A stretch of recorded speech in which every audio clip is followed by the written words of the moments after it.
Ovsinjonlar bugun ovqat qilish navbati erimda. Ya'ni o'zlari kelib bugun ovqat qilib bermoqchilar. Shundan foydalanib men ham yotoqxonalarni tozalamoqchi bo'lib uyga kirib qarasam to'p bor ekan. O'ynab bitirg'itsam. Uyam top-toza bo'lib qoldi. Desam Shamila hammasi lop, quloqlaringga lag'man ilyapman.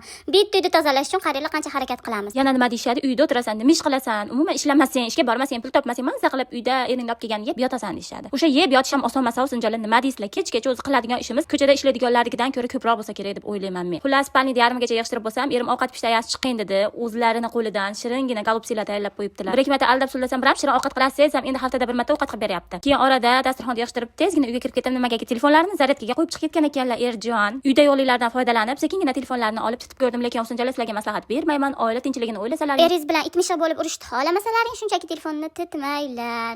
Men ham bir ikki marta titib ko'rdim, qarasam bo'g'ilib qolaman, oxiri qo'yib qo'ydim. Baribir ham shayton meni yomon yo'llarga chorlayapti. Baribir aylanib kelib o'sha telefonni ushladim. Qarasam hech narsa topolmadim. erim bechora o'zi Samsung ishlatadi, yana menga iPhone olib bergan. Bunisiga nima deysizlar? Kech kirganda uylarimni ham tozalab oldim, lekin shu uyda remont qilgandan beri erimga kun berganim yo'q, ovsinjonlar. Tushundi.